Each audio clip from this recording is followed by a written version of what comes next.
Hello everyone, welcome back to Dev tutorial.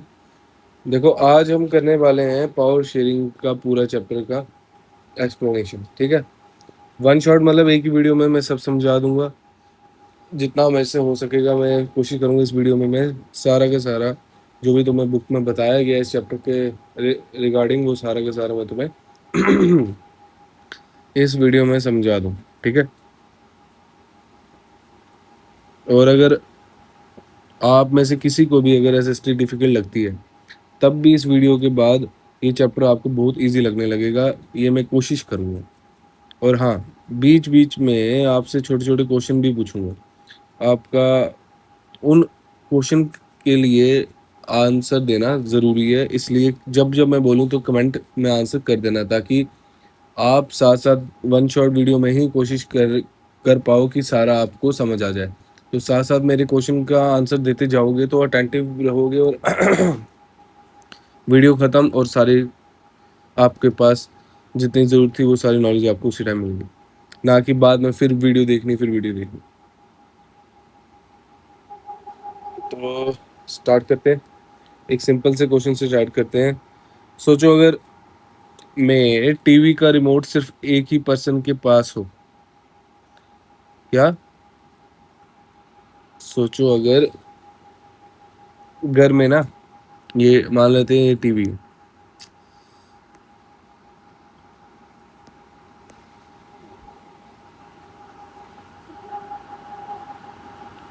ये TV है। ठीक है,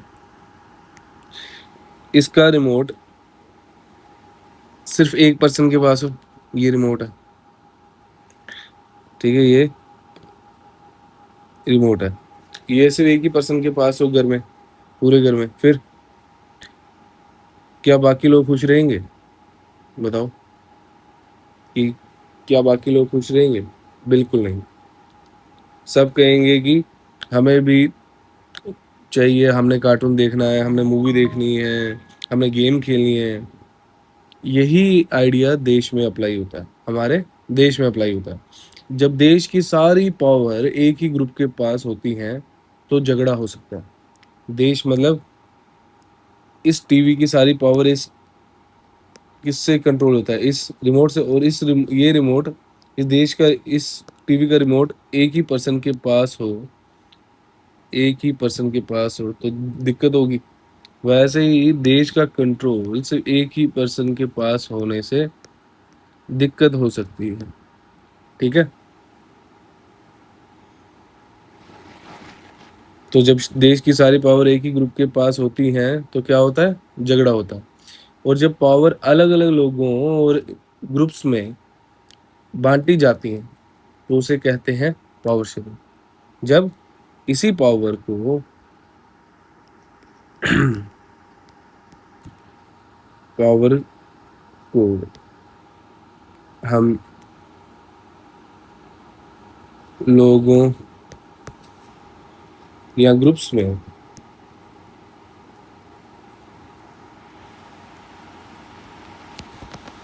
डिस्ट्रीब्यूट करते हैं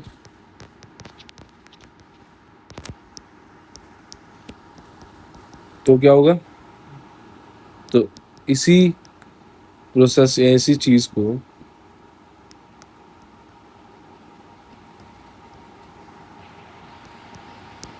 पावर शेयरिंग बोलते हैं। क्या बोलते हैं? पावर शेयरिंग बोलते हैं। क्या मतलब पावर शेयरिंग? जब पावर किसी एक पर्सन की जगह अलग अलग लोगों या ग्रुप्स में डिस्ट्रीब्यूट की जाए। क्लियर है? ठीक है, तो मैं एक काम करता हूँ, ये वाला इसको। ठीक है, अब पावर का मतलब क्या होता है? ताकत, या बोल लो कि डिसीजन लेने का हक।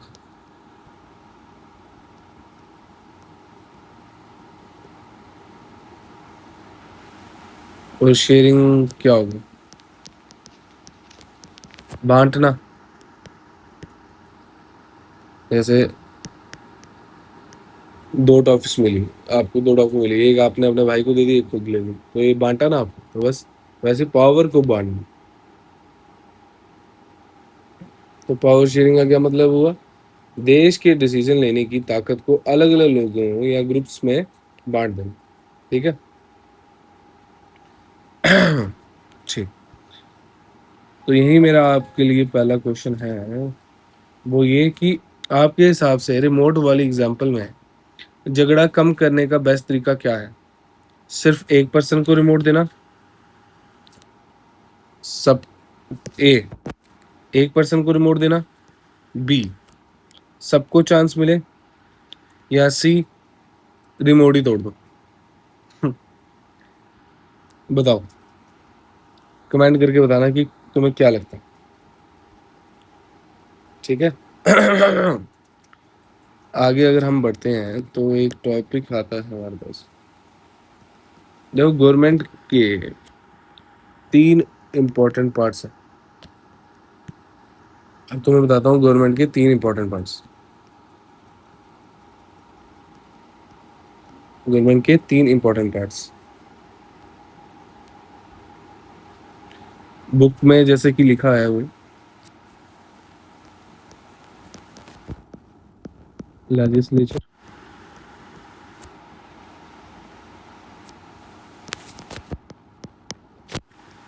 एग्जीक्यूटिव,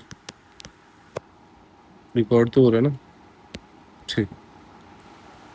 डर ही बैठ गया जब से एक बार बंद हुआ था ना, जुडिशरी। ठीक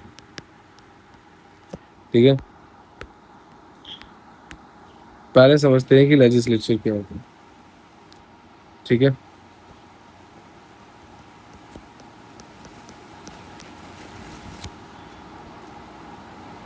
अगर शॉर्ट में बोलूं तो लेजिस्लेचर वो होता है जो कानून बनाता है। क्या? कानून।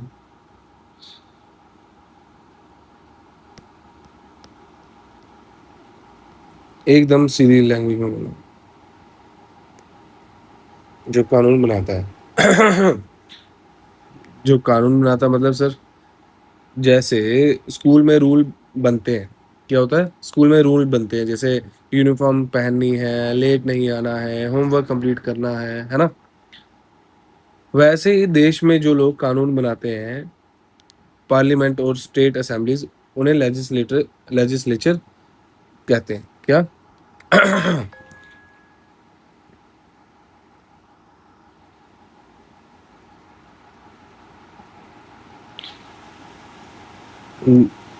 देश में हमारे जो लोग कानून बनाते हैं, जो लोग कानून बनाते हैं कि देश में ये करना है, वो नहीं करना है, जो देश में कानून बनाते हैं, कौन? जैसे पार्लियामेंट एंड स्टेट असेंबली, ये जो कानून बनाते हैं इन्हें क्या बोलते हैं?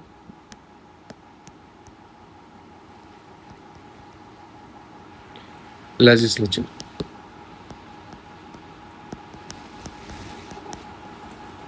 जैसे स्कूल में प्रिंसिपल रूल बनाते हैं ना, प्रिंसिपल और टीचर्स, वैसे ही देश में पार्लियामेंट और स्टेट असेंबलीज हमारे लिए कानून बनाते हैं। ठीक है। फिर दूसरा मैंने क्या बोला था? एग्जीक्यूटिव। सेकंड मैंने क्या बोला था? एग्जीक्यूटिव। अब देखो, कानून तो बन गया। ठीक है। प्रिंसिपल और टीचर ने मिलकर कानून तो बना दिया, अब उस कानून को स्टार्ट भी करना है ना, लागू भी करना है। तो एग्जीक्यूटिव जो का चीज बनाना और चीज को अप्लाई करना।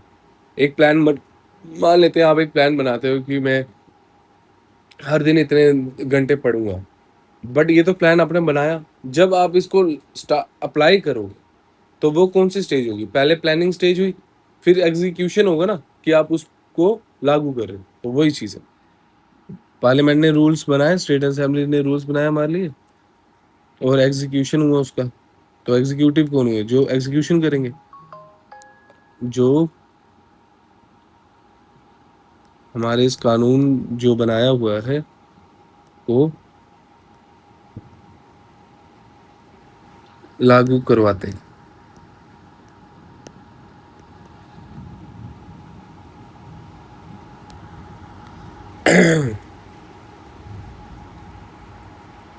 और ये देश में कौन करता है?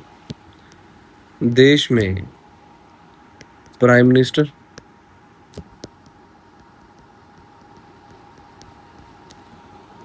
Chief minister CM,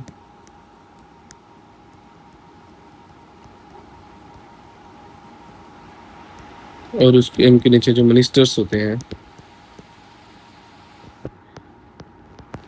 and government officers, ये सब मिलकर पागल नहीं बनाते हैं, ये सब मिलकर एग्जीक्यूट करते हैं, कानून को इम्प्लीमेंट करते हैं।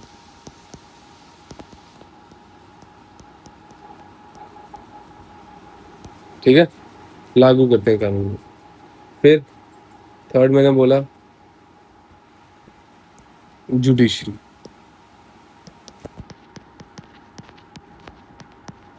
जुडिशरी मतलब जो फैसला करते हैं कि कानून तोड़ा गया या ना नहीं, कानून तोड़ा गया है या नहीं, मतलब पहले कानून बनाया, फिर कानून को लागू किया, और फिर अब देखना भी है ना कौन कानून को मान रहा है या नहीं मान रहा है, तो उसके लिए जुडिशरी। जुडिशरी से तुम्हें ऐसे जज वाली वाइब्स या ऐसे कोर्ट वाली वर्डिंग की फील तो अगर आ रही होगी तो तुम्हें पहले समझ आ गया होगा, बट नहीं भी आया तो कोई बात नहीं। जुडिशरी मतलब जो हमारे जो भी रूल्स हैं उन्हें नहीं फॉलो करने वालों को बताते हैं कि इसने कानून तोड़ा है या नहीं तोड़ा, और उस हिसाब से उसे सजा मिलती है। जो वो सजा कौन कोर्ट में सुनाते, जज, जो फैसला करते हैं कि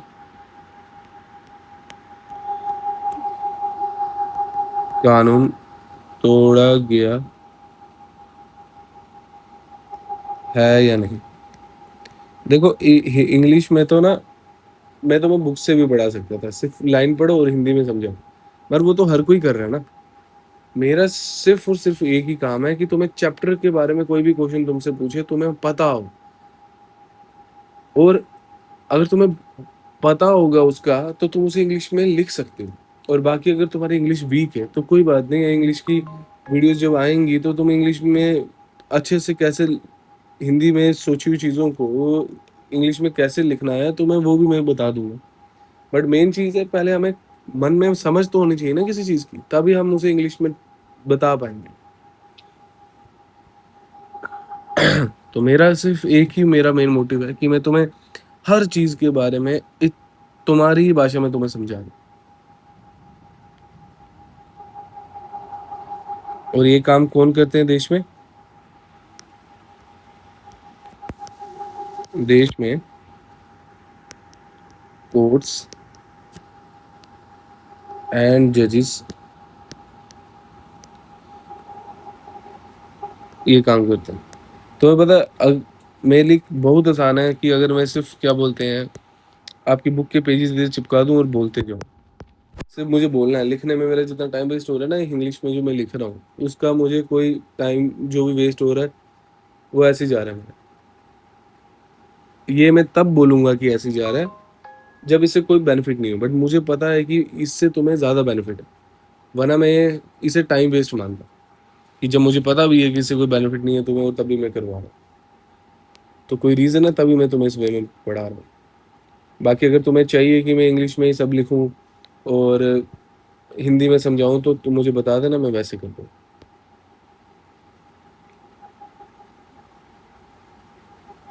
ठीक है, देश में ये कौन करते हैं? कोर्ट्स और जजेस। ठीक है, जैसे होता ना स्कूल में, स्कूल की एग्जांपल हमने ली थी पहले कि स्कूल में प्रिंसिपल रूल्स बनाते हैं फिर उन्हें लागू किया जाता है। तो वैसे अब जैसे गलत करे कोई तो ये क्या होता है, जैसे स्कूल में प्रिंसिपल या डिसिप्लिन कमेटी झगड़ा सॉल्व करती है, उधर होती है ना एक ग्रुप होता है, तो वैसे ही देश में भी कोर्ट्स और जजेस होते हैं जो इन चीज़ों में ध्यान देते हैं। तो और एक ही बारी में अगर पूरा करना हो तो ऐसे समझ लो कि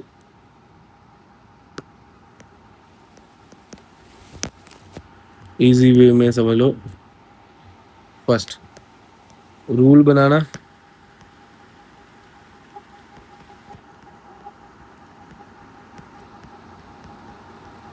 लेजिस्लेचर, रूल को चलाना,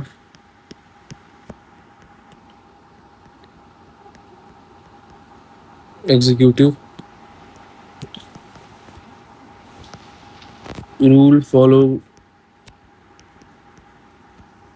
ना करने पर फैसला सुनाना, फैसला देना, जुडिशरी।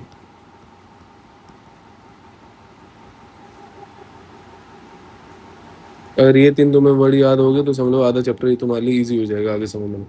ठीक है, अब आ जाते हैं आगे हम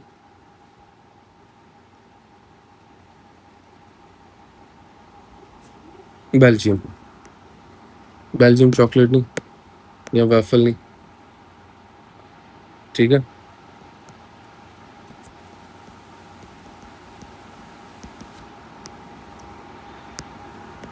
ठीक है, बेल्जियम जो है वो यूरोप का एक छोटा सा पार्ट है, मतलब एक छोटी सी कंट्री। क्या यूरोप आ गया? ये यूरोप है,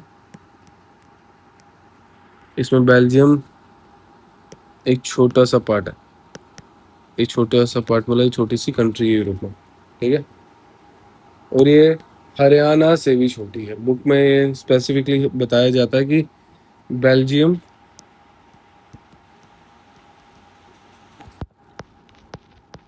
हरियाणा से भी छोटी एरिया में।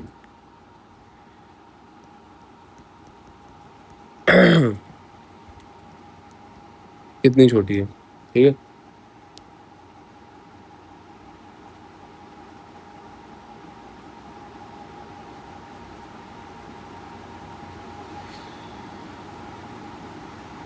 क्लियर है। और इसके आसपास जो बाउंड्रीज में, इसके क्या बोलते हैं, बॉर्डर्स में जो कंट्रीज हैं उसके नाम बताता हूँ।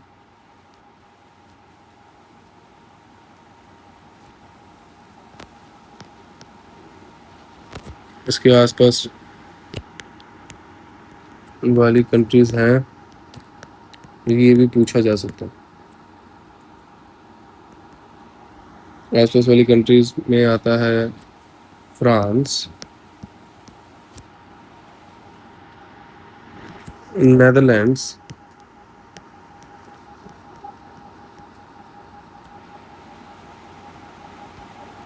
जर्मनी,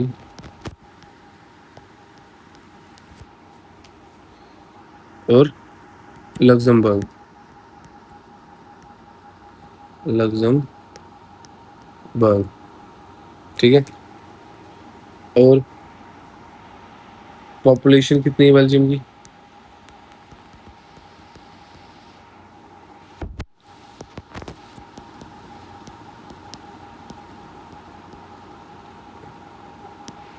ओवर 1 करोड़, 1 करोड़ से ज़्यादा, थोड़ी ज़्यादा। ओवर 1 करोड़ इसकी पॉपुलेशन, ठीक है। और प्रॉब्लम भी यहीं से स्टार्ट होती है, ठीक है। मतलब बेल्जियम में अलग अलग लैंग्वेज बोलने वाले लोग रहते हैं, ठीक है। बेल्जियम में अलग अलग लैंग्वेज बोलने वाले लोग रहते हैं। 1 करोड़ जितनी पॉपुलेशन है और उसमें भी अलग अलग लैंग्वेज वाले बोलने वाले लोग रहते हैं, ठीक है। क्या दिक्कत होने वाली है आगे वो तुम्हें लगेगा पता। उससे पहले एक वर्ड मैं तुम्हें बता देता हूँ, एथनिक। एथनिक अगर तुम्हें पता ना हो, बुक में ये वर्ड दिया हुआ है। इसका सिंपल मतलब है ऐसे लोग जिनकी लैंग्वेज ना जिनकी लैंग्वेज, कल्चर एंड जो भी रिवाज है उनके, रीति रिवाज बोलते हैं उसको, रीति रिवाज जो है वो मिलते जुलते हैं, सेम सेम मिलते जुलते हैं। जैसे इंडिया में पंजाबी हैं, बंगाली हैं, तमिल हैं, कश्मीरी है, इन सब लोगों की अपनी अपनी लैंग्वेज है, ठीक है, और अपने अपने रिवाज हैं पहनने के, खाने के, ठीक है। अब वापस आ जाते हैं कि बेल्जियम की पॉपुलेशन से क्या प्रॉब्लम है, जो मैंने बात की थी। तो पहले समझ लेते हैं बेल्जियम की पॉपुलेशन की डिस्ट्रीब्यूशन को, समझ लेते हैं, फिर तुम्हें अपने आप समझ आने लग जाएगी।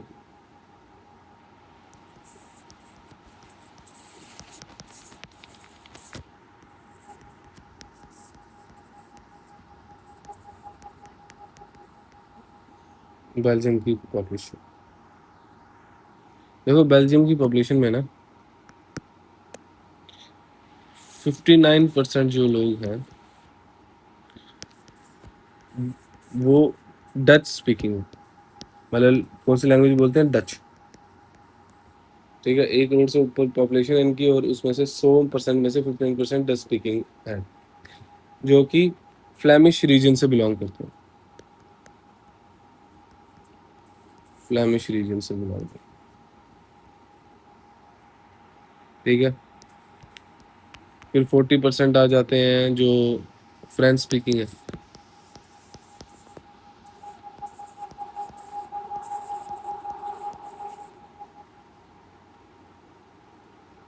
जो कि फ्रेंच स्पीकिंग है।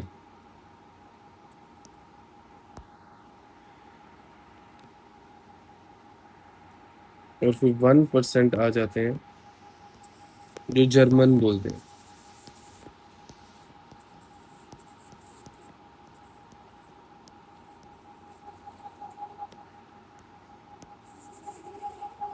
जो जर्मन लैंग्वेज बोलते हैं, ठीक है। तो मेरा क्वेश्चन है, अब तुमसे क्वेश्चन, तुमसे अब मैं क्वेश्चन पूछूंगा कि मुझे बताओ बेल्जियम में सबसे ज्यादा कौन सी लैंग्वेज बोली जाती है। उन्होंने ऊपर पढ़ लिया, आंसर में बताओ कमेंट करके। बेल्जियम में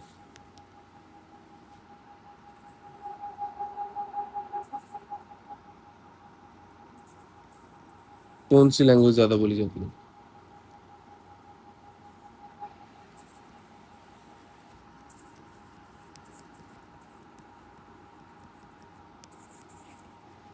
ठीक है,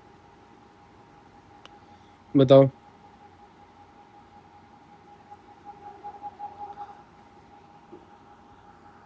अब आ जाते हैं मान लो,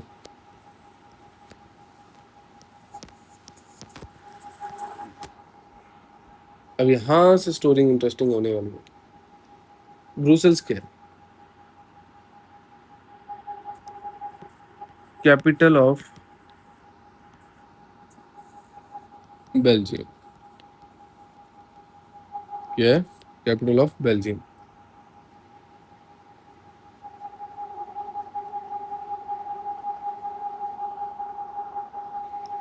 जैसा कि हमने देखा था कि पूरे बेल्जियम में ज्यादा मेजोरिटी में कौन सी लैंग्वेज बोलने वाले थे, डच लैंग्वेज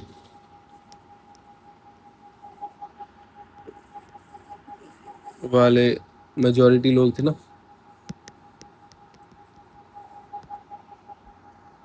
लेकिन उसकी कैपिटल ब्रुसेल्स में है, कुछ अलग ही चल रहा था वहां पे। 80% फ्रेंच स्पीकिंग थे, फ्रेंच स्पीकिंग थे, जो फ्रेंच बोलते थे, और 20% डच स्पीकिंग थे, डच स्पीकिंग थे। मतलब ये तो उल्टा हो गया, ठीक है।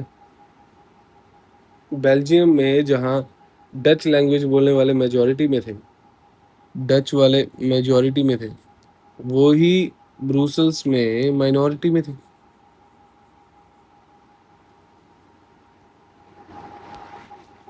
सोचो, मान लेते हैं क्रिकेट टीम की एग्जांपल हो, पूरे स्कूल में टीम ए के प्लेयर्स ज्यादा हैं, ठीक है। स्कूल में टीम ए है,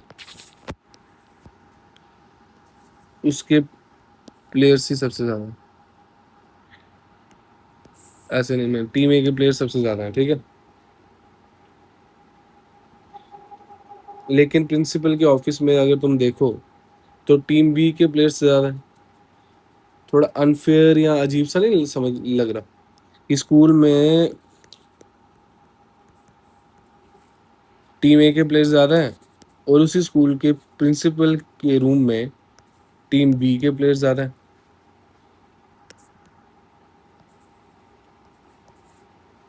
थोड़ा अजीब सा लग रहा है। बस इसी वजह से बेल्जियम में टेंशन बढ़ने लगी कि ऐसा कैसे हो सकता है। और एक और रीजन था, फ्रेंच बोलने वाले लोग ज्यादा अमीर और पावरफुल भी थे। क्या? फ्रेंच बोलने वाले लोग ज्यादा अमीर और पावरफुल भी थे।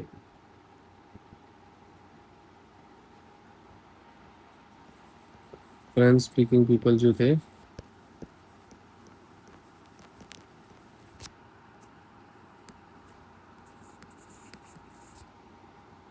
People are rich and powerful. अब धीरे धीरे तुम्हें समझ आ रहा होगा, है ना।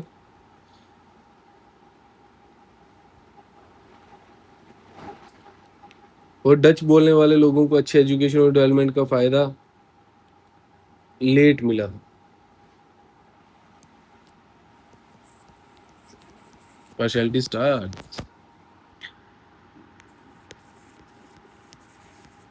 डच स्पीकिंग वालों को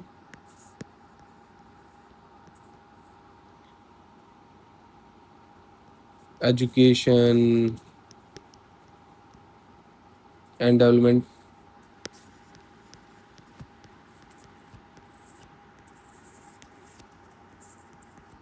लेट से मिली थी।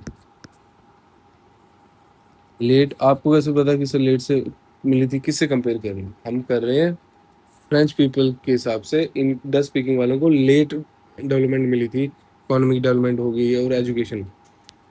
जब एक ग्रुप को मान के चलो, तुम एक ग्रुप है फ्रेंच स्पीकिंग वाला और एक है डच स्पीकिंग वाला। फ्रेंच स्पीकिंग वाले को ज़्यादा अपॉर्चुनिटी मिलती जा रही है, डच स्पीकिंग वाले को लेट मिलती हैं, और जो मिलती हैं वो भी कम मिलती हैं। तो नेचुरली क्या होगा? दरार आएगी, नाराजगी आएगी। और वही हो रहा था 1950s और 1960s में। दोनों ग्रुप्स या कम्युनिटी बोलो, एक ही बात होती है, ग्रुप्स के बीच माहौल ज़्यादा खराब होने लगा। माहौल ज़्यादा खराब होने लगा।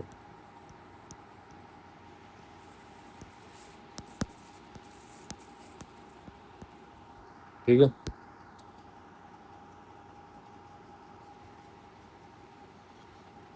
क्लियर है?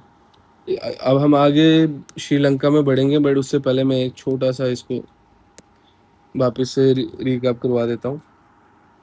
एक ही लाइन में करते हैं बात की, एक क्विक रिकैप करवाता हूँ।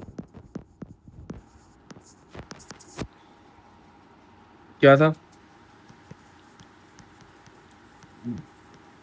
बेल्जियम की प्रॉब्लम क्या थी? प्रॉब्लम कहाँ से बनी थी? लैंग्वेज से, क्योंकि लैंग्वेज वाले लोगों में ही प्रॉब्लम आती। प्रॉब्लम लैंग्वेज से थी, प्लस पावर, और साथ ही साथ थोड़ा सा मसाला अगर हम डाल दें किसका, अपॉर्चुनिटीज़ नहीं मिलने का, तो बस ये प्रॉब्लम थी बेल्जियम वाले एरिया में।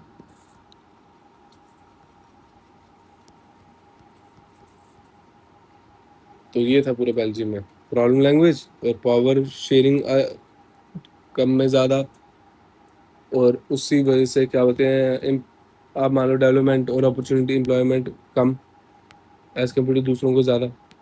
तो इन्हीं सब की वजह से 1950s और 1960s में दोनों ग्रुप्स में माहौल काफ़ी ज़्यादा ख़राब होने लगे। ये केस स्टडी हमने बेल्जियम की। अब हम जंप करते हैं to the case study of Sri Lanka. कि श्रीलंका में भी देखो, हम ये सब पता है क्यों पढ़ रहे हैं, केस स्टडी क्यों पढ़ रहे हैं हम? हमेशा गलतियों से सीखते हैं कि क्या ऐसी प्रॉब्लम हुई, फिर उसका क्या हमने हल निकाला, और वही हल आगे जाके हमें हेल्प करता है। तो हिस्ट्री हो गया या ये सब जो भी हमारा एसएसटी पार्ट है, ये हमें सिर्फ ये हेल्प करता है कि उस टाइम क्या चीज़ें हुई थी, और आज अगर वैसी चीज़ें हों तो उसे कैसे टैकल किया जा सकता। तो एक प्रॉब्लम बेल्जियम में थी कि पावर देखो प्रॉपर डिस्ट्रीब्यूट है क्या, नहीं, एक एक ज़्यादा बेनिफिट ले रही है, एक कम। पहले मैं दोनों की प्रॉब्लम बता रहा हूँ। बेल्जियम की ये प्रॉब्लम देख ली, लैंग्वेज की वजह से पावर में प्रॉब्लम थी। अब श्रीलंका में देखते हैं क्या प्रॉब्लम थी।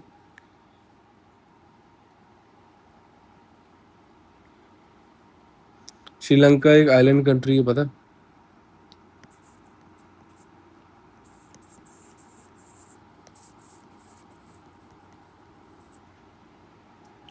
तमिलनाडु के पास।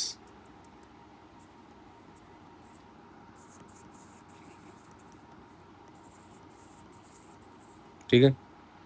पॉपुलेशन इसकी कितनी है? पहले पॉपुलेशन जानना जरूरी है, फिर पॉपुलेशन के हिसाब से थोड़ा थोड़ा आइडिया। कम से कम टोटल ऑफ 2 CR तक तो है। और यहाँ भी इस पॉपुलेशन में भी डिफरेंट कम्युनिटीज रहती हैं, जैसे उधर थी। ये परसेंटेज याद रखना जरूरी है। 74% कौन थे? जो सिन्हाला लैंग्वेज बोलते थे। आ रही होगी तुम्हें समझ, हो क्या रहा है? 18% तमिल बोलने वाले।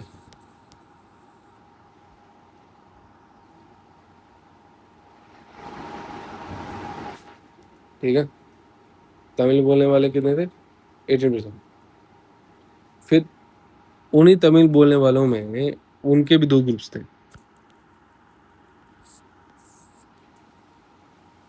एक को बोलते थे श्रीलंकन तमिल्स, और एक को बोलते थे इंडियन तमिल्स।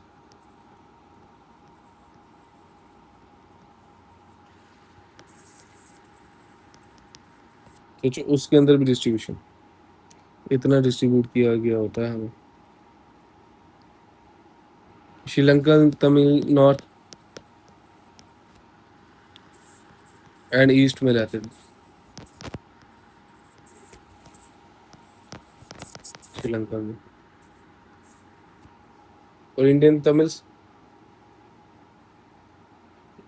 इनके पूर्वज जो थे ना, मतलब पूर्वज समझते हो ना क्या होते हैं? जैसे तुम्हारे दादा परदादा, वैसे इनके पूर्वज जो थे वो इंडिया से ब्रिटिश रूल के टाइम, क्या, इंडिया से कब? ब्रिटिश रूल के टाइम,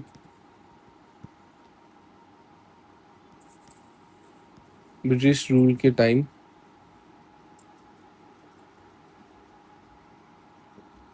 श्रीलंका में प्लांटेशन वर्कर के काम से लाए गए थे। प्लांटेशन वर्कर्स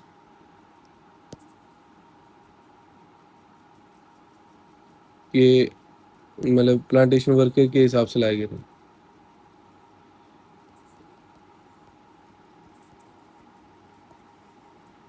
जब इंडिया में ब्रिटिश रूल चल रहा था, तभी इनको इंडियन तमिल्स बोलते हैं। ठीक है। अब आगे बढ़ने से पहले तुम्हारी बुक में एक मीनिंग है, वो बता देता हूँ मैं।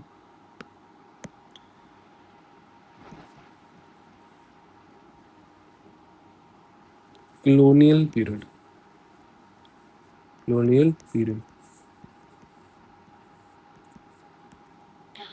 सिंपल सी, ज्यादा कोई बड़ी चीज नहीं है। जब एक देश दूसरे देश पर राज करता है, उसे बोलते हैं colonial। जब एक देश दूसरे देश पे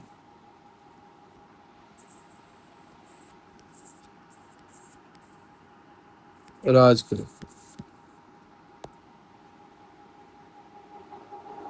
जैसे पता ही है तुम्हें, इंडिया पे ब्रिटिश रूल था।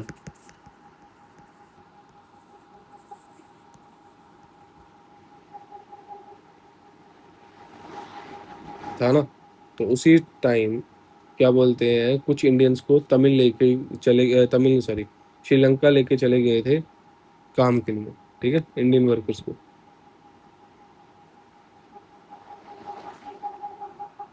अब आते हैं आगे।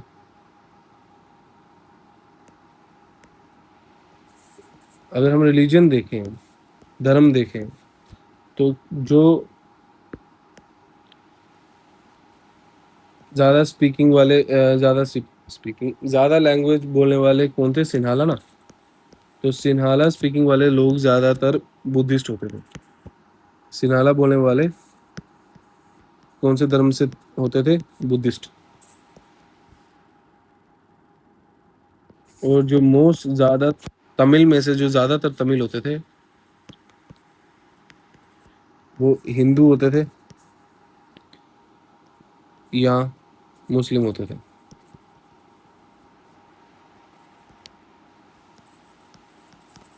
और जो बचे कुछ लोग, वो क्या होते थे? क्रिश्चियन या क्रिश्चियन। अब तक सब समझ आ रहा है? अगर आ रहा है तो मुझे कमेंट में बताओ कि हाँ, अभी रिलीजन तक सर सब समझ आ गया। ठीक है। तो इधर क्या है, अब तक हमारे श्रीलंका में ना अब तक सब ठीक चल रहा था। लेकिन दिक्कत कब हुई? इधर दिक्कत हुई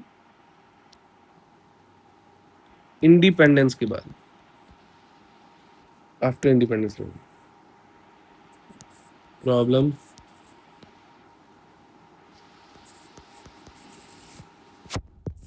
start after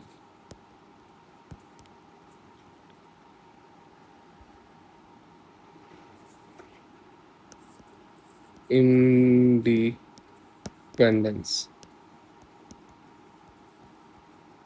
after independence problem start हुई। ठीक है। आगे बढ़ने से पहले एक और वर्ड हमारी बुक का, वो है मेजोरिटेरियनिज्म। क्या?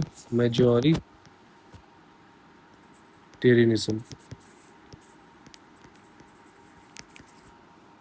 क्या होता है majoritarianism?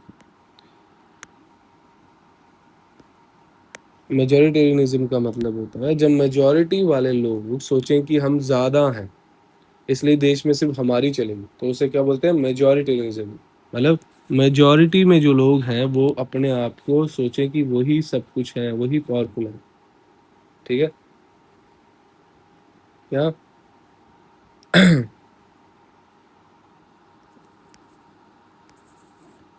when majority people think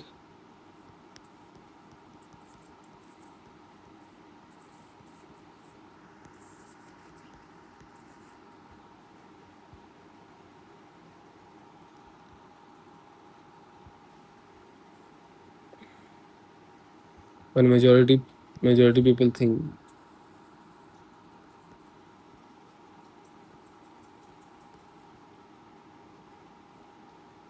that their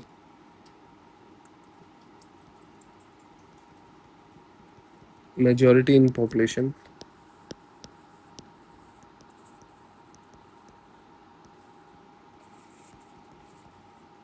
give them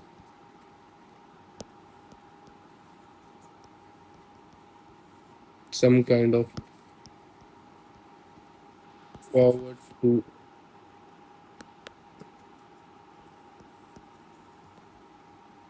rule over the minority, जब उन्हें लगे कि उनके पास वो मेजोरिटी में है इसलिए वही सब कुछ कर सकते हैं और सारे मिनॉरिटी पे रूल करें, कर सकते हैं कि सिर्फ हमारे चलेंगे। जैसे एग्जांपल के तौर पे क्लास में, तुम्हारे क्लास में 40 बच्चे हैं, 30 बच्चे बोले हैं कि हम ज़्यादा हैं इसलिए लंच ब्रेक में सिर्फ हमारा मर्जी का गेम होगा। मतलब 30 बच्चे एक साइड एक टीम के हैं और 10 बच्चे, तो वो 30 बच्चे सोचो कि हमारी चलेगी, हम लंच ब्रेक में क्या बोलते हैं गेम खेलने जाएंगे, वो नहीं जा सकते। तो मतलब एक तरह से क्या हो रहा है, बाकी जो 40 में से जो 30 बच्चे हैं उनकी बात तो मान नहीं गई और बेचारे 10 बच्चों को इग्नोर कर दिया गया। तो यही क्या होता है मेजोरिटेरियनिज्म, जब मेजोरिटी लोग अपनी पॉपुलेशन अपने मेजोरिटी में होने का बेनिफिट उठा के माइनॉरिटी को इग्नोर कर रहे हैं। ठीक है, और इसी इग्नोरेंस को, ये इनको तो मेजोरिटेरियनिज्म का बेनिफिट मिल गया और ये क्या हो गए, एलिनेटेड हो गए, मतलब इग्नोर्ड हो। एलिनेटेड का मतलब होता है जब आपको इग्नोर कर दिया जाए, जो आपकी चीज़ें आपको मिलनी है, आपकी जो ड्यूटीज़ हैं, जो आपको मतलब बेनिफिट्स हैं, सॉरी बेनिफिट्स हैं जो आपको मिलने हैं, और उससे आपको इग्नोर करवा दिया जाए कि आप अपने बेनिफिट्स के लिए बोलो और आपको उस चीज़ के लिए वो बेनिफिट्स मिले ना जाए, तो उसे एक तरह से क्या बोला जाएगा, इस लैंग्वेज में बोला जाएगा एलिनेटिंग, मतलब इग्नोर कर देना, from getting your own benefit. अब थर्ड क्वेश्चन पूछता हूँ मैं तुमसे, अगर क्लास में मेजोरिटी बच्चे मिनॉरिटी की बात ना सुने तो क्या वो फेयर होगा? मेजोरिटी माइनॉरिटी की ना सुने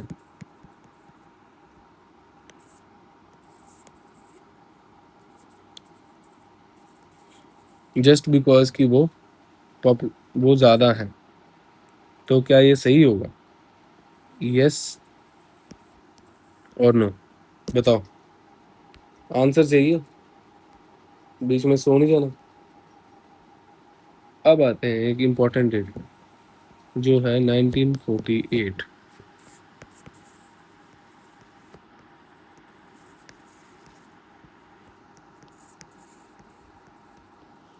ठीक है, 1948 में श्रीलंका एक इंडिपेंडेंट कंट्री बना। श्रीलंका becomes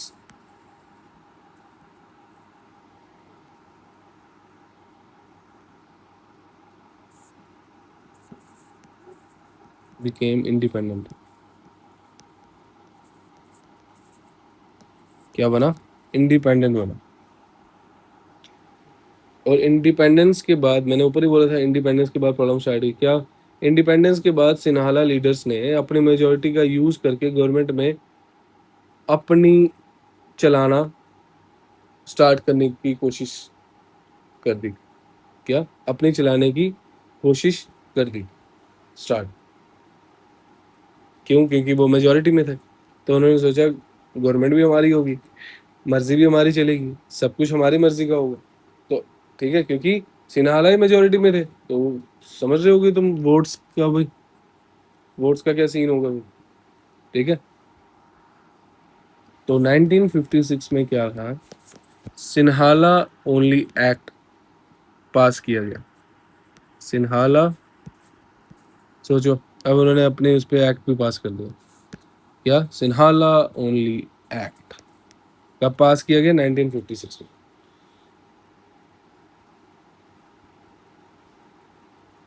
कि सिन्हाला लैंग्वेज को श्रीलंका की ऑफिशियल लैंग्वेज बना दिया जाएगा। सिन्हाला को ऑफिशियल लैंग्वेज बना दिया जाएगा, और बना दिया गया, तभी तो एक्ट पास हुआ। ऑफिशियल लैंग्वेज 1956 में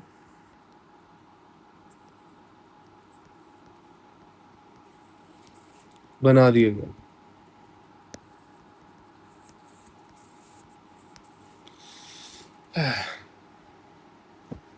एक सेकंड, पानी पी लेता हूँ,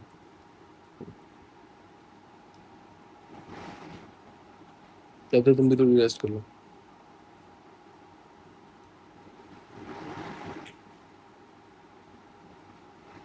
ठीक है। क्या बना दिया गया 1956 में? 1948 में इंडिपेंडेंट हुआ श्रीलंका और 1956 में सिन्हाला लैंग्वेज को ही ऑफिशियल लैंग्वेज बना दिया गया। कैसे? सिन्हाला ओनली एक्ट पास करके 1956 में। क्लियर है? ऑफिशियल लैंग्वेज मतलब क्या होती है? जब एक लैंग्वेज को ऑफिशियल लैंग्वेज बना दी जाती है तो क्या होता है? ऑफिशियल लैंग्वेज का मतलब होता है वो लैंग्वेज जो गवर्नमेंट क्या करती है ऑफिस में, डॉक्यूमेंट्स में, एग्जाम्स में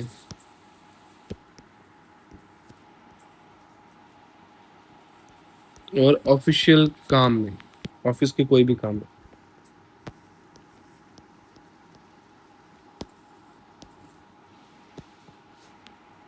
यूज करती हो,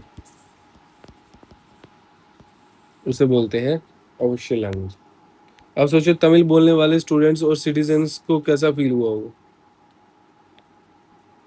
सोचो, जिनको सिन्हाला लैंग्वेज आती भी नहीं होगी, उनको तो ये फील होगा कि सॉरी कि हमारी लैंग्वेज को कोई इंपॉर्टेंस ही नहीं दी जा रही, क्योंकि जस्ट बिकॉज हम माइनॉरिटी में। ठीक है, तो ये एक तरह का क्या हो रहा है? डिस्क्रिमिनेशन हो रहा है। क्या हो रहा है? डिस्क्रिमिनेशन हो रहा है,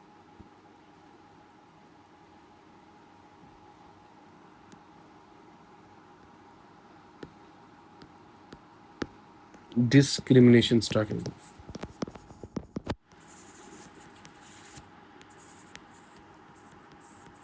इसने किस चीज को स्टार्ट करवाया है? को क्या चीज ये दिखा रही थी? डिस्क्रिमिनेशन। गवर्नमेंट ने यूनिवर्सिटी और गवर्नमेंट जॉब्स में भी सिन्हाला एप्लीकेंट्स को प्रेफरेंस देना शुरू कर दिया।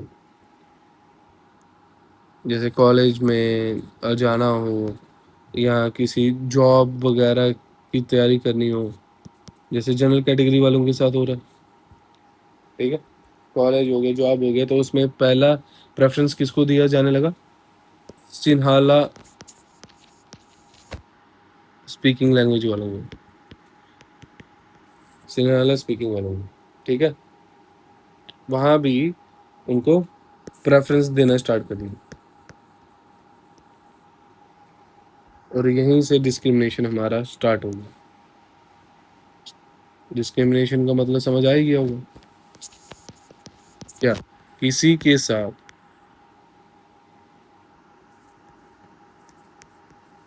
अलग या गलत बिहेव करना।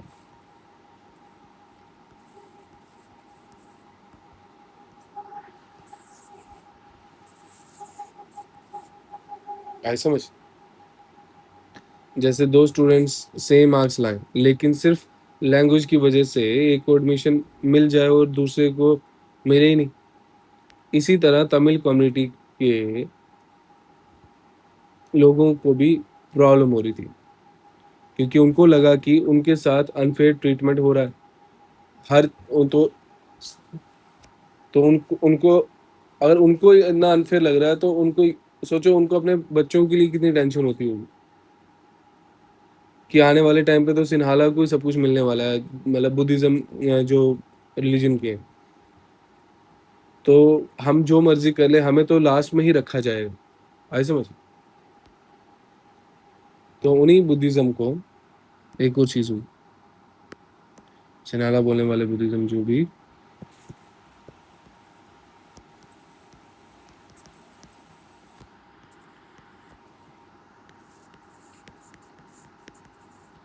स्पेशल प्रोटेक्शन भी मिली।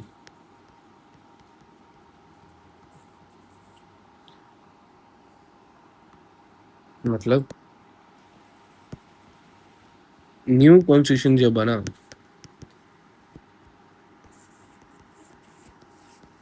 तो न्यू कॉन्स्टिट्यूशन ने क्या किया? स्टेट को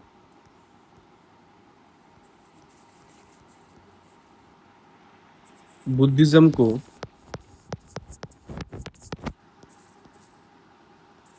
प्रोटेक्ट और प्रमोट करने की रिस्पॉन्सिबिलिटी दी। सोचो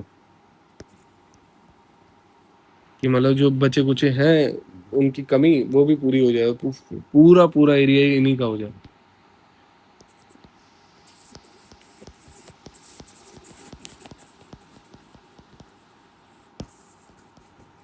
क्या मतलब न्यू कॉन्स्टिट्यूशन ने क्या किया, स्टेट को बुद्धिज्म को प्रोटेक्ट और प्रमोट करने की रिस्पॉन्सिबिलिटी दे दी कि तुम क्या करो, बुद्धिज्म को, एक तो बुद्धिज्म जो ये धर्म है इसे प्रोटेक्ट करो और लोगों तक प्रमोट करो ताकि ये और बढ़े। अब तमिल कम्युनिटी को क्या लग रहा होगा, लग ही रहा है उनको बड़ी देर से।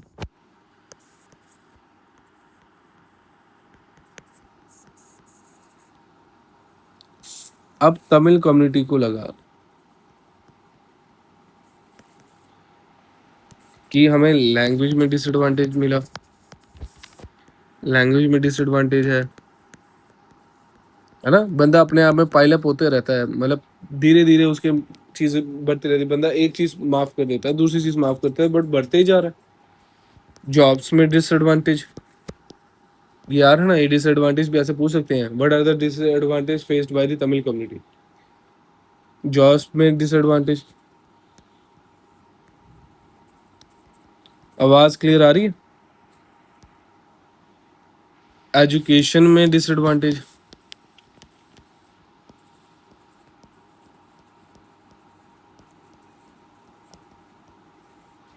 ऐसे में बंदा करे तो करेगा। और अब तो रिलीजन को भी साइड कर दिया गया, सिर्फ बुद्धिज्म को प्रमोट और प्रोटेक्ट करने की बात चलने लगी। रिलीजन को भी स्पेशल इंपॉर्टेंस नहीं मिली।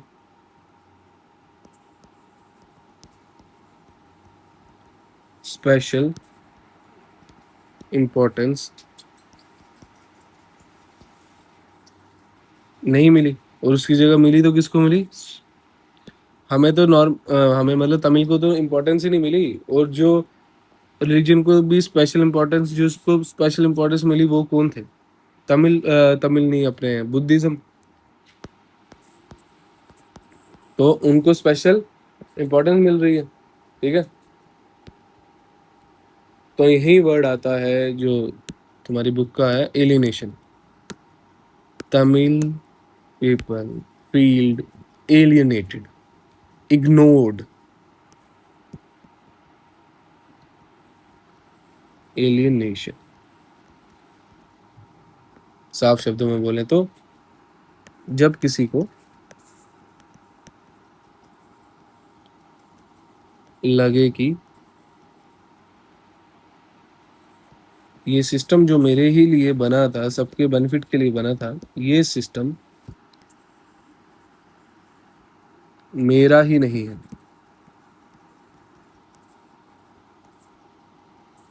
और मेरी बात कोई नहीं सुनता। तुम्हारे घर में तुम्हारी अगर कोई बात ही नहीं सुने तो तुम्हें जो फील होगा ना, बस वही उनको फील होता।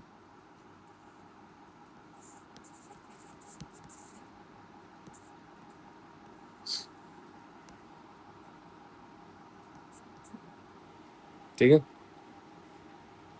और श्रीलंकन तमिल्स को भी यही फील हो रहा है। तो जब उनको ये सब फील होता है तो उनकी डिमांड आई होगी, तमिल की डिमांड, तमिल्स की, तमिल बोलने लगा था मैं, तमिल्स की डिमांड। पहला,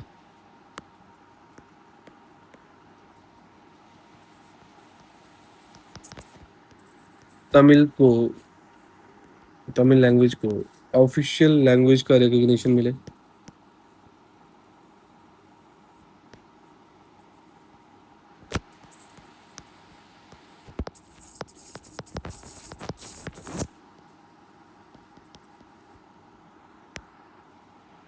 second, regional autonomy, regional autonomy. Autonomy का मतलब क्या हुआ, अपने एरिया के कुछ डिसीजन खुद लेने की आज़ादी। अपने एरिया के कुछ डिसीजन, सम डिसीजन,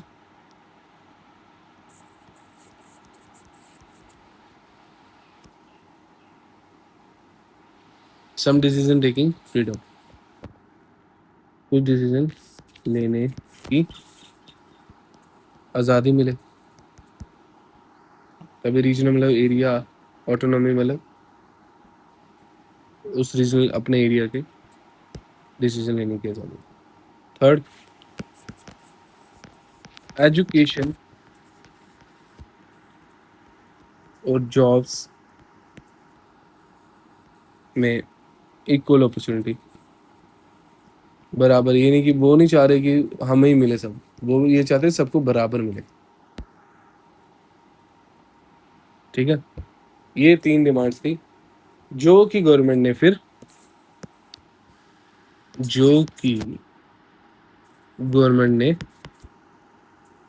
क्या कर दी, अप्रूव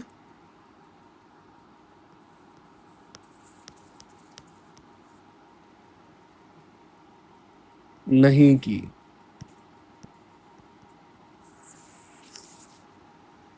जो कि गवर्नमेंट ने अप्रूव नहीं की।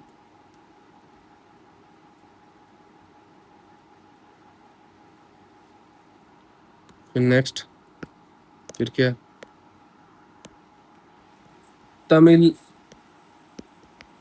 इलाम, इलम बोलो, इलाम बोलो, क्या है ये श्रीलंका के नॉर्थ और ईस्ट में क्या बनाना चाहते थे, तमिल इलाम। बताता हूँ। 1980s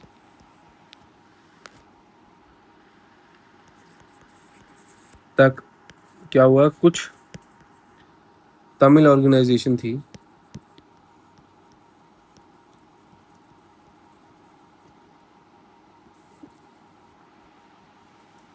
उन्होंने डिमांड की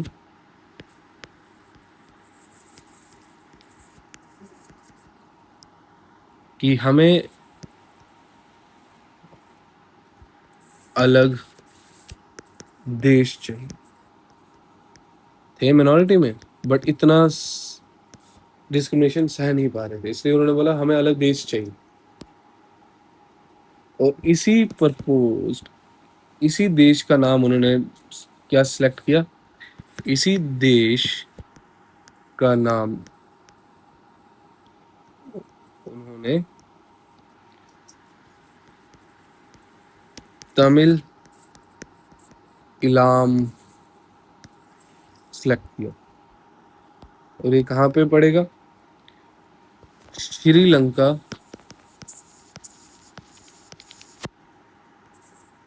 के नॉर्थ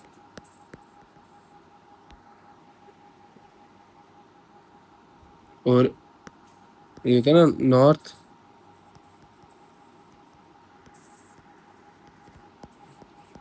साउथ, है ना। तो ये श्रीलंका के नॉर्थ और ईस्ट में बनाना चाहते थे। कहाँ, नॉर्थ और ईस्ट में बनाना चाहते थे। तो इन्हें अपना देश चाहिए था। तो यहीं से एक नया वर्ड की शुरुआत होती है जिसका नाम है civil war. Captain America civil war वाले नहीं है, ये स्पाइडरमैन नहीं आने वाला है।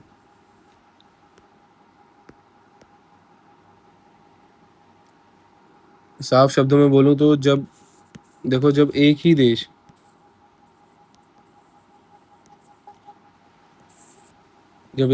के लोग क्या करें, आपस में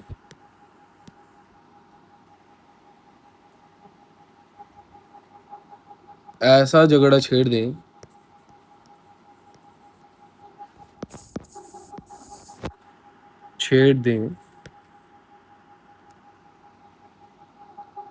कि वो वॉर जैसा बन जाए, वॉर जैसा बनने लग जाए,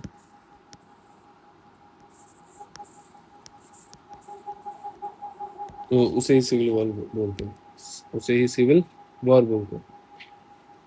ठीक है, जैसे कैप्टन अमेरिका सिविल वॉर, दोनों में अपनी, एक साइड आयरन मैन और एक साइड कैप्टन अमेरिका, दोनों में एक दूसरे में वॉर स्टार्ट होगी अपने ही में, बस वैसे समझो, क्योंकि दोनों की सोचें मिल नहीं रही थी, वो कुछ और चाहते थे और वो कुछ और चाहते थे। ठीक है, श्रीलंका में सिन्हाला और तमिल ग्रुप्स के बीच कॉन्फ्लिक्ट क्या हो रहा था, बढ़ ही रहा था, जो धीरे धीरे सिविल वॉर में बदल गया, क्योंकि नाराजगी वगैरह वगैरह। तो क्या हुआ इस वॉर में,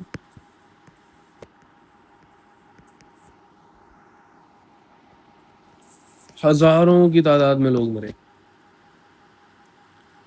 हजारों हजारों में लोग मरे।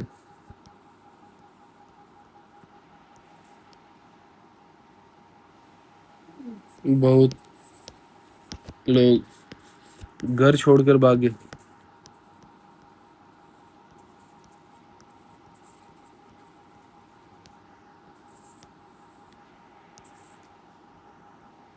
और इन, ये तो तुम्हें पता ही है कि वॉर जब भी होती है तो सबसे बड़ा झटका इकोनॉमी को पड़ता है, तो इकोनॉमी को नुकसान हुआ, अर्थव्यवस्था हमारी।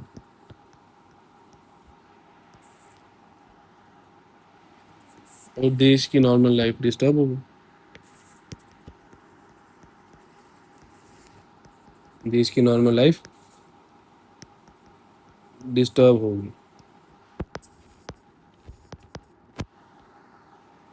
और ये वॉर खत्म कब हुई, 2009 में वॉर खत्म हुई, 2009 में।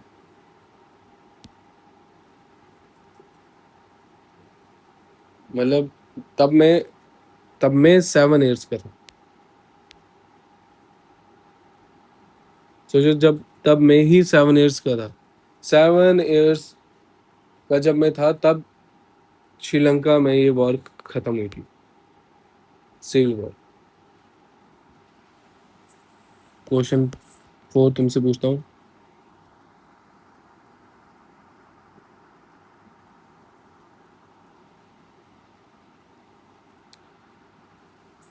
तमिल लोगों की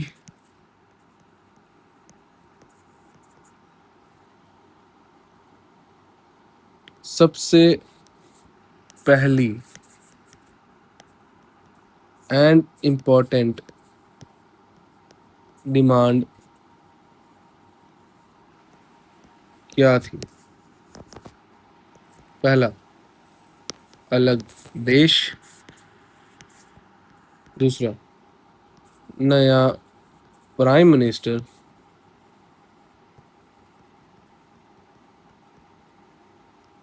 या तीसरा, तमिल लैंग्वेज को रिकग्निशन।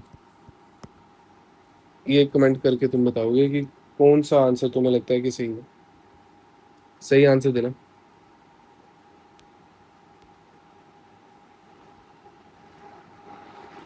ठीक है, वॉर खत्म होगी श्रीलंका में। देखो, हम बेल्जियम से श्रीलंका में घुसे, श्रीलंका में हमने क्या करवा दी, वॉर करवा दी, और वॉर 2009 में ख़त्म भी करवा दी। अब जबकि उधर वॉर, जब जैसे कि उधर वॉर ख़त्म हो गई है, तो एक काम करते हैं, उनको थोड़ी रेस्ट देते हैं और वापस बेल्जियम पे आते हैं कि बेल्जियम ने क्या किया होगा। जब उधर डच स्पीकिंग और फ्रेंच स्पीकिंग की प्रॉब्लम चल रही थी, तो बेल्जियम ने क्या किया होगा।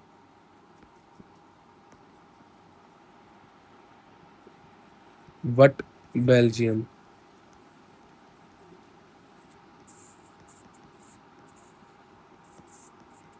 डिड।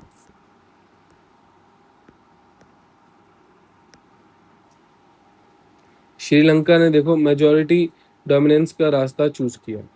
क्या, कि मेजोरिटी डोमिनेंस करेगी, डोमिनेट करेगी, यानी कि सिन्हाला।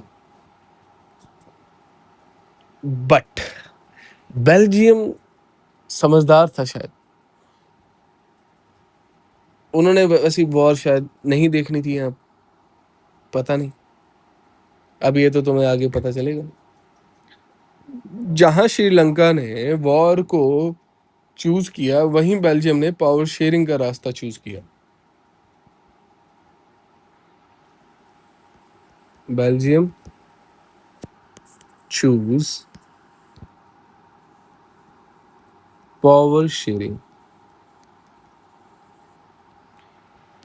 1970 से 1993 के बीच में बेल्जियम ने कॉन्स्टिट्यूशन में 4 बार चेंजेस की। कॉन्स्टिट्यूशन में 4 टाइम्स चेंजेस किए, और उन सब चेंजेस का सिर्फ एक ही पर्पस था, वो ये कि सब कम्युनिटीज को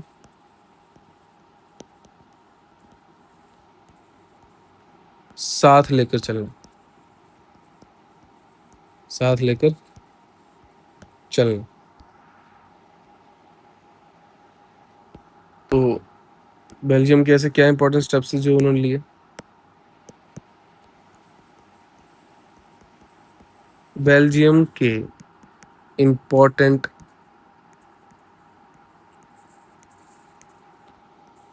steps,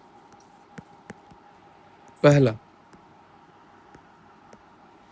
equal ministers.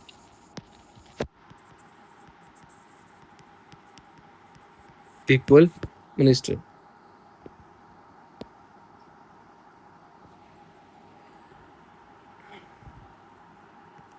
Central government में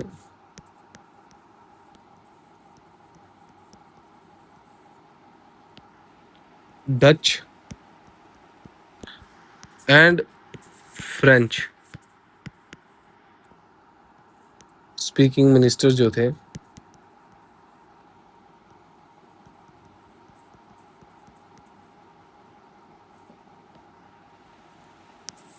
इक्वल नंबर में रखे गए।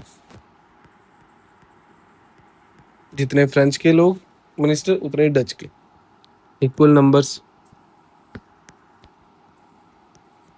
में रखे गए। मतलब कोई एक कम्युनिटी पूरी गवर्नमेंट पर कंट्रोल नहीं कर सकती। सेकंड,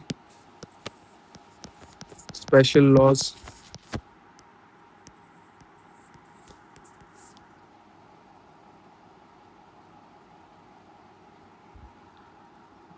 क्या थे स्पेशल लॉज? मतलब इंपॉर्टेंट लॉज जो भी होंगे,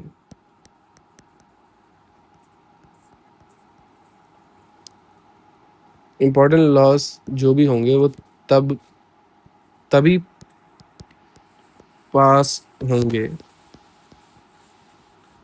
जब दोनों लैंग्वेज के ग्रुप्स एग्री करेंगे। दोनों लैंग्वेज के ग्रुप्स एग्री करेंगे। फिर और क्या? State government.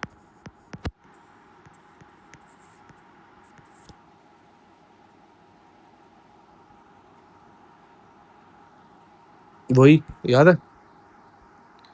बताता हूँ तुम्हें कहाँ पे मैंने बताया था ये।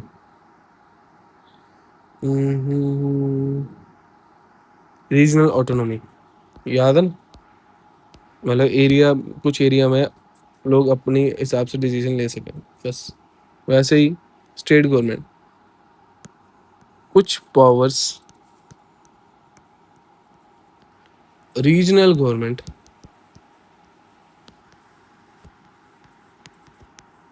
को दी। यानी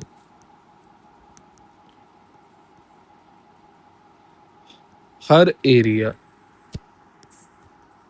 अपने कुछ काम खुद देख सकता है।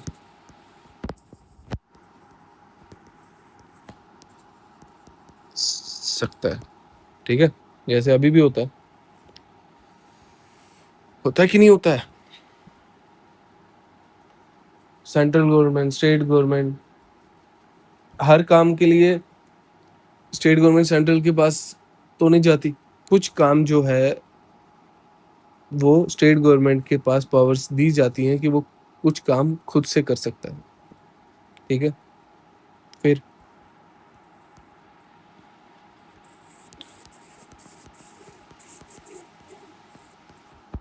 ब्रुसेल्स गवर्नमेंट, बिग डिसीजन की बात नहीं कर रहा हूँ, बिग इम्प्लीमेंटेशन की बात नहीं कर रहा हूँ, मैं बोल रहा हूँ कुछ डिसीजन, कुछ छोटे छोटे डिसीजन जो है वो खुद वो ले सकते हैं। अब वो उसमें पूरा बताया होता है कि कौन कौन से, उस पर इतना डिटेल में जाऊंगा नहीं मैं।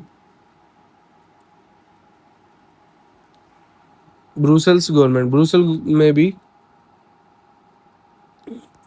दोनों कम्युनिटीज को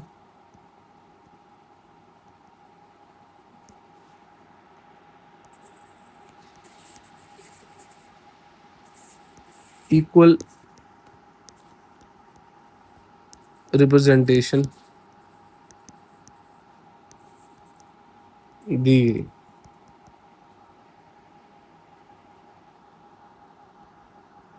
अब आ जाते हैं थोड़ा सा न्यू कॉन्सेप्ट।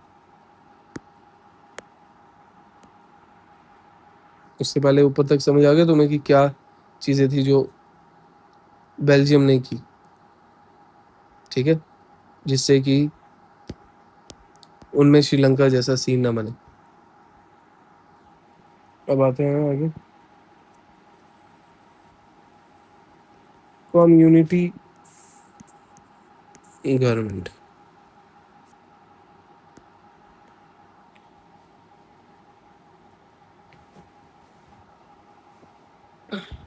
थोड़ा सा न्यू कॉन्सेप्ट रहेगा ये, इसमें कुछ नहीं है, बस कम्युनिटी गवर्नमेंट से तुम्हें कम्युनिटी मतलब, और गवर्नमेंट तो तुम्हें पता ही है। तो कम्युनिटी गवर्नमेंट का मतलब हो गया कि बेल्जियम में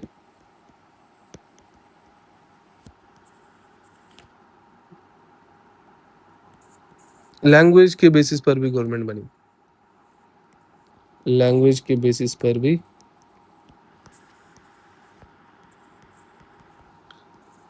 गवर्नमेंट बनाई गई।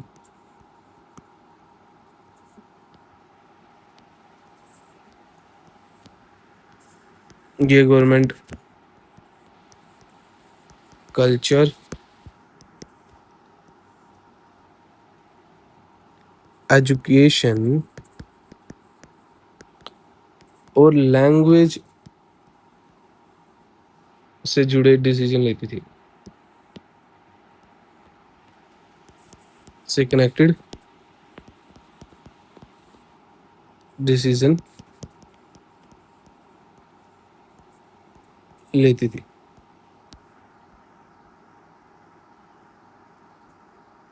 सिंपल लैंग्वेज में बोलूँ तो हर कम्युनिटी को अपनी लैंग्वेज और कल्चर से जुड़े फैसले लेने का एक तरह का अधिकार मिला। ठीक है, इसी वजह से बेल्जियम में टेंशन को कंट्रोल करना पॉसिबल हुआ। ठीक है, अब थोड़ा ऐसे कर लेते हैं,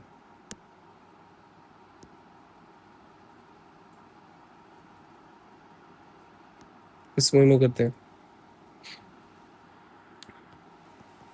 बेल्जियम वर्सेस श्रीलंका।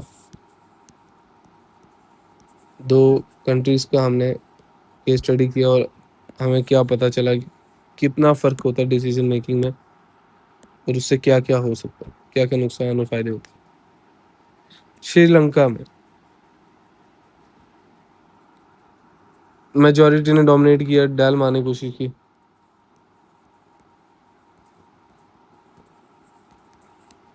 अकड़ दिखाने की कोशिश की। फिर उससे हुआ क्या? माइनॉरिटी नाराज हुई, उन्हीं को तो डोमिनेट कर रहे थे तो उन्होंने नाराज होना था। झगड़े बढ़े, कॉन्फ्लिक्ट बढ़े,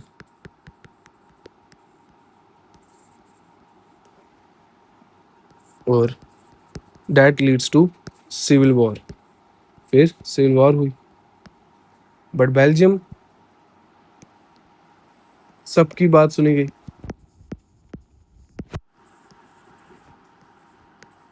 अब समझे क्यों मैंने बेल्जियम के बारे में बात करते करते उसका एंड ना बता के पहले श्रीलंका के बारे में बता के उसका एंड बताया। पावर शेयर की गई।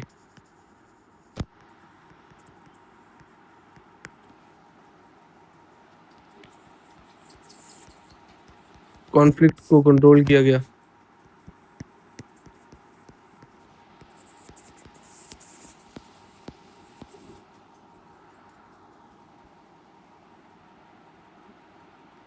और वो देश के साथ खड़ा रहा, देश के साथ खड़ा रहा, बना रहा।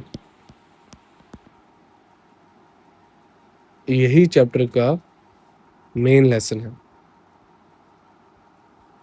ऐसा समझ। तो अगर क्वेश्चन जैसे आए,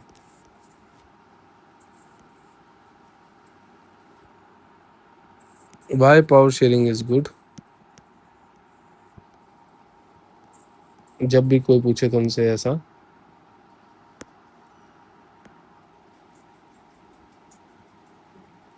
तो दो रीजन है। पहला, prudential reason. Prudential reason. Prudential reason मतलब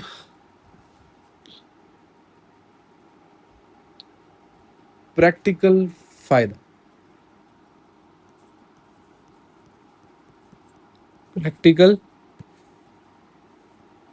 फायदा मतलब ये कि पावर शेयरिंग से प्रैक्टिकली क्या फायदा होता है? झगड़ा कम होता है,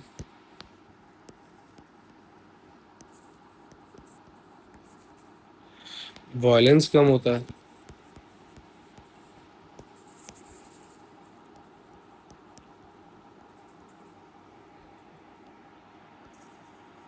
देश स्टेबल रहता है।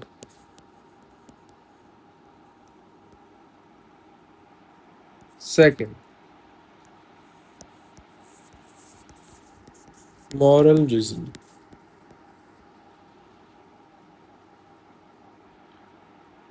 क्या? Moral reason.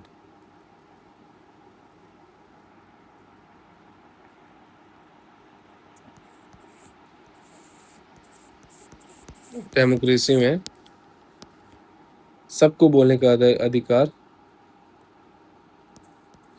सबको बोलने का अधिकार मिलना चाहिए।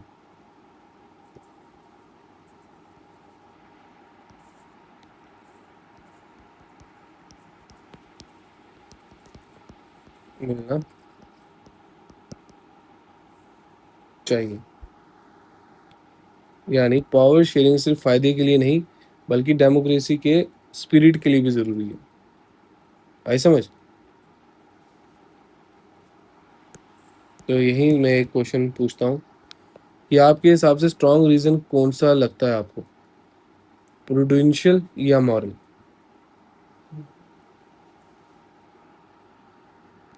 कौन सा reason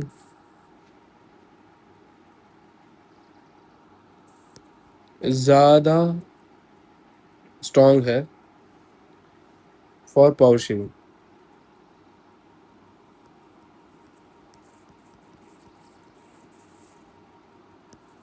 power sharing, power share करने के लिए सबसे स्ट्रॉन्ग रीजन क्या है? प्रूडेंशियल, प्रैक्टिकल फायदे, या मॉरल?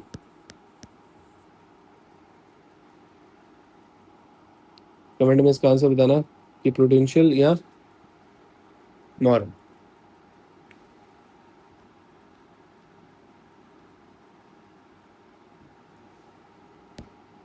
अब हम आगे बढ़ते हैं। अब हम आते हैं 4 forms of power sharing. 4 forms of power sharing. ठीक है, ये लास्ट टॉपिक है बट इम्पोर्टेंट भी है। ठीक है, फॉर्म 1, डिफरेंट ऑर्गन्स। जैसे हमारी बॉडी के डिफरेंट ऑर्गन्स होते हैं ना, वैसे डिफरेंट ऑर्गन्स। पहला याद हो गई, लेजिस्लेचर।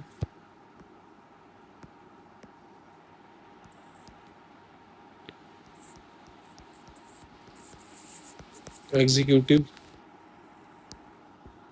कानून बनाना, कानून लागू करना और कानून ना मानने पे फैसला सुनाना। जुडिशरी, इन्हें कहते हैं horizontal distribution of power. Horizontal distribution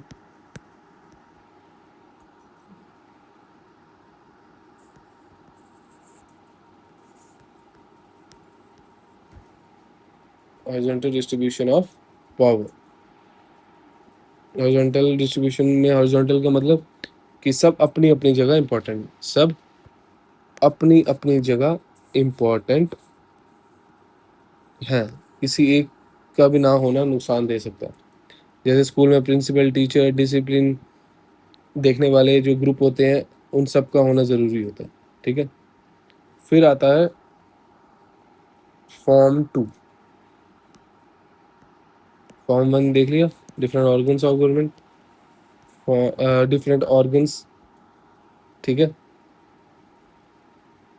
अब देखते हैं different levels.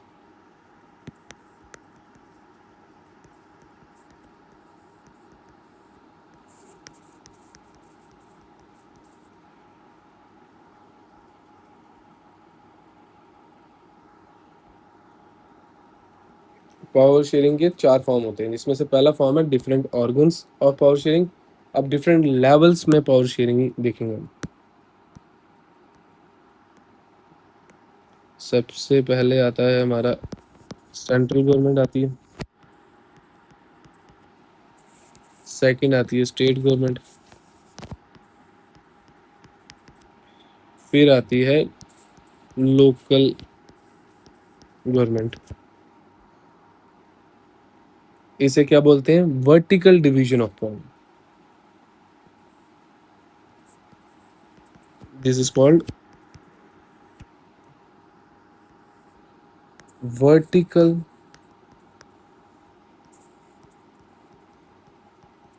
Division of power, यानी कि ऊपर से नीचे तक पावर्स बांटी गई है। ठीक है, मतलब ये सबसे ऊपर है, ये उससे नीचे, इसको ऐसे मान के चलो तुम। हम्म, ऐसे, यहाँ से भी छोड़ो, सिंपल सी बात। फर्स्ट पोजीशन पे ये, सेकंड पोजीशन पे, थर्ड पोजीशन पे, और ये जो होती है, ये तुम मान के चलो आमने सामने। बताता हूँ कैसे।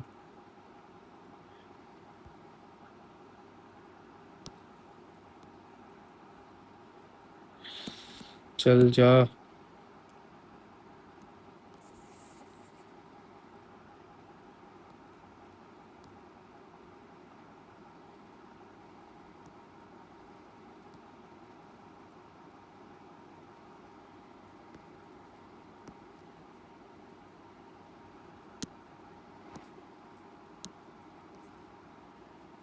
ऐसे में, जैसे ये,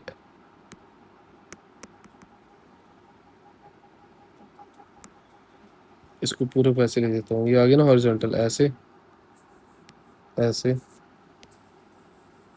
ठीक है, और ये आ गया ऐसे ऐसे। ठीक है, इसे बोलते हैं वर्टिकल डिवीजन ऑफ पावर, ऊपर से नीचे तक पावर्स को बांटना। एग्जाम्पल के तौर पे ले लो, दिल्ली क्या है, सेंट्रल गवर्नमेंट है वहाँ, सबसे ऊपर दिल्ली आ गया।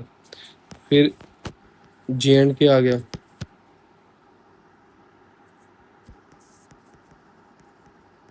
स्टेट या यूटी लेवल बोलो।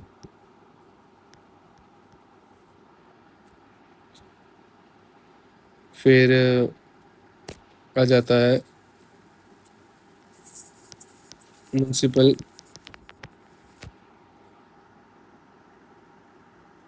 कमेटी, म्यूनसिपल कमेटी या पंचायत होती है, वो क्या आ गया, लोकल लेवल। आई समझ। अब फॉर्म 3 ऑफ पावर शेयरिंग पे आते हैं, फॉर्म 3 ऑफ पावर शेयरिंग पे आते हैं, इसे बोलते हैं different social groups, different social groups. इसमें आ जाता है लैंग्वेज ग्रुप्स,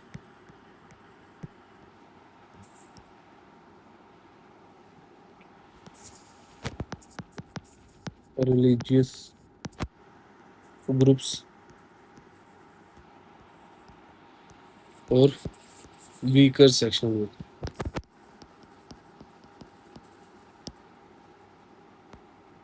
बेल्जियम की कम्युनिटी गवर्नमेंट इसी का एग्जांपल है,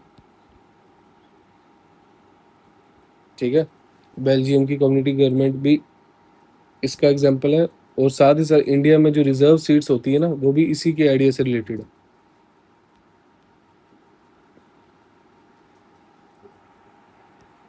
रिजर्व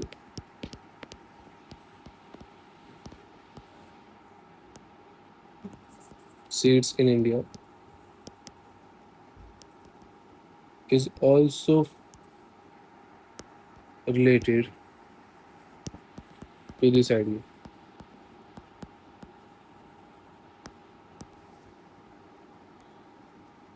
अब आते हैं लास्ट,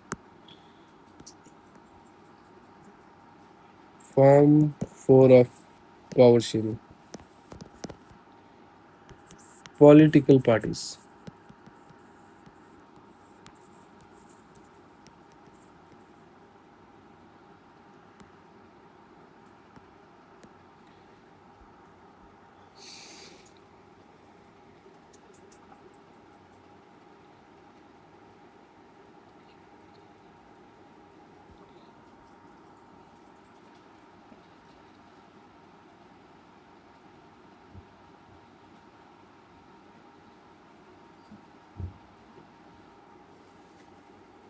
एक सेकेंड, ऐसे रुको।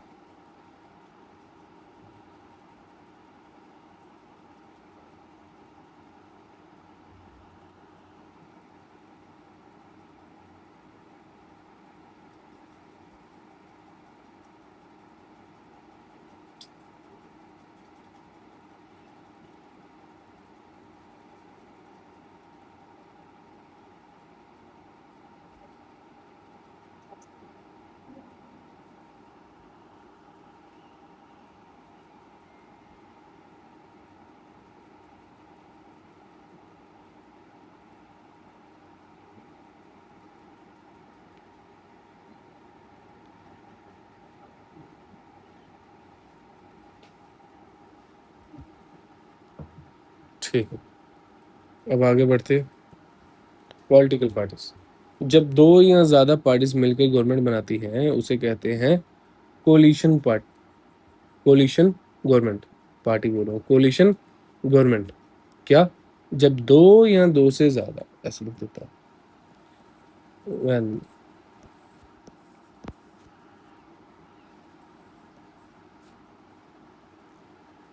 when two or more parties combine to form a government is called coalition government।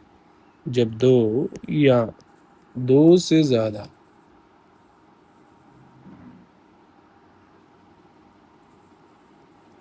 English में लिखने में लिख सकता हूँ, बट नहीं लिखना है क्योंकि तुम्हें पता है समझाना ज़रूरी है। इंग्लिश व्हाट्सएप लैंग्वेज मिलकर गवर्नमेंट बनाती है, उसे क्या बोलते हैं? Coalition government. एग्जाम्पल के तौर पे समझ लो कि किसी क्लास में कोई ग्रुप मेजॉरिटी है, तो 2 ग्रुप्स मिलकर मॉनिटर कमेटी बना सकते हैं। क्या?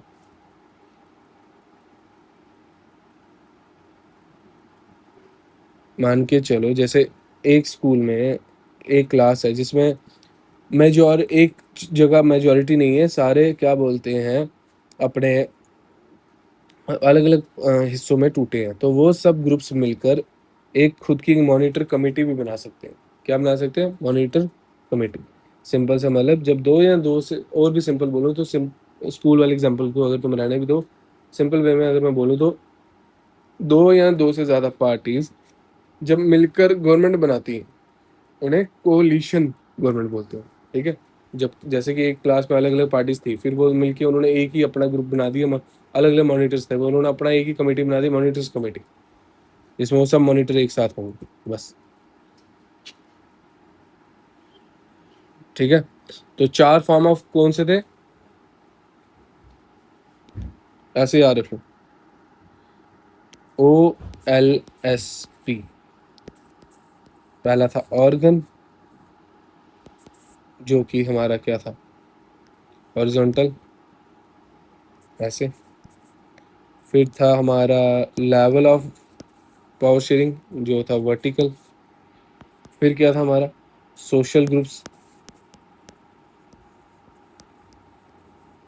और फिर था political parties. OLSP।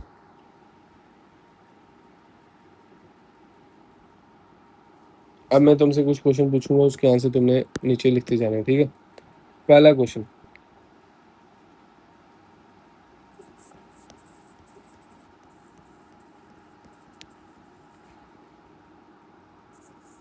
Power sharing conflict को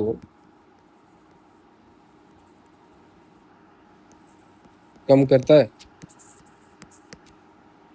आंसर बताओ इसके कमेंट में। अगला क्वेश्चन,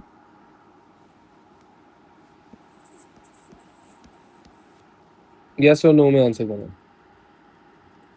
पावर शेयरिंग डेमोक्रेसी को स्ट्रेंथन करता है?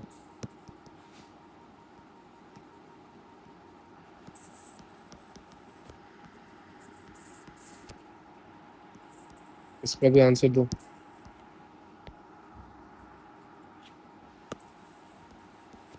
बेल्जियम ने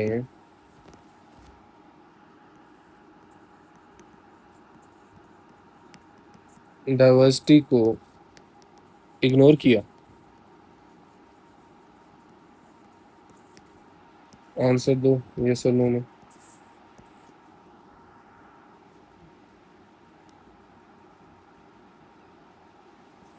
श्रीलंका ने क्या मेजॉरिटी को ज़्यादा इंपॉर्टेंस दी? श्रीलंका ने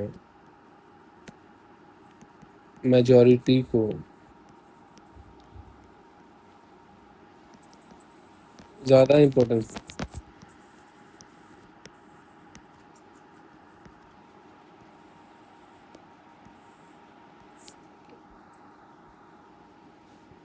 ये सब के आंसर्स मुझे बताओ, ठीक है?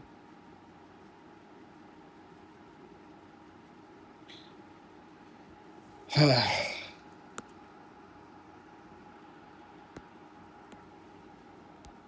तो यही हमारा सारा का सारा चैप्टर खत्म होता है। एक इसका मैं तुम्हें रीकैप दे देता हूँ, ठीक है? एक रिवीजन कर लेते हैं।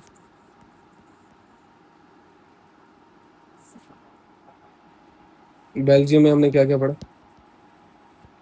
बोलते जाओ। कितने परसेंट डच थे? 59%। और 40% क्या थे? फ्रेंच थे।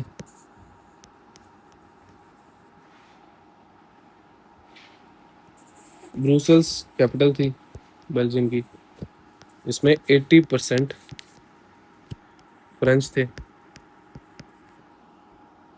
उनका सॉल्यूशन उन्होंने क्या निकाला?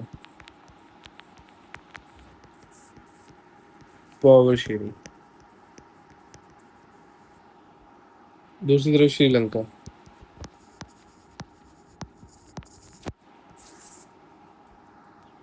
श्रीलंका ने अपनी लंका कैसे लगाई? 74% उधर सिन्हाला थे।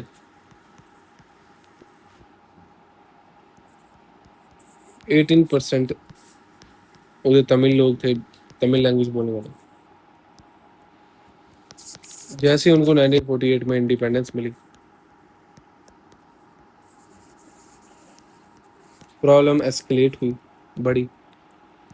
1956 में उन्होंने सिन्हाला ओनली एक्ट लिया है।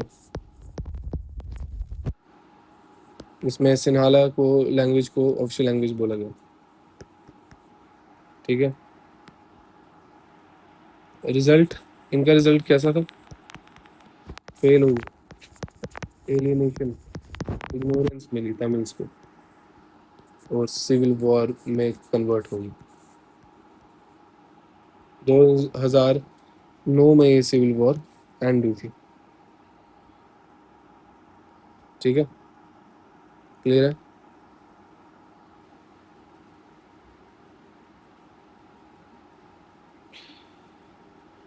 तो आज हमने पूरा पावर शेयरिंग चैप्टर एक ही वीडियो में कंप्लीट कर लिया। अगर आपको ये स्टाइल इजी लगा, जहाँ हर डिफ़िकल्ट वर्ड को सिंपल लैंग्वेज में मैंने समझाया है, ठीक है, तो कमेंट में मुझे बता देना। ठीक है। तो आज के लिए इतना ही। याद रखना हमेशा कि डेमोक्रेसी का मतलब सिर्फ इलेक्शन नहीं होता। डेमोक्रेसी का मतलब होता है सबकी बात सुनना और पावर को शेयर करना। मिलते हैं नेक्स्ट चैप्टर।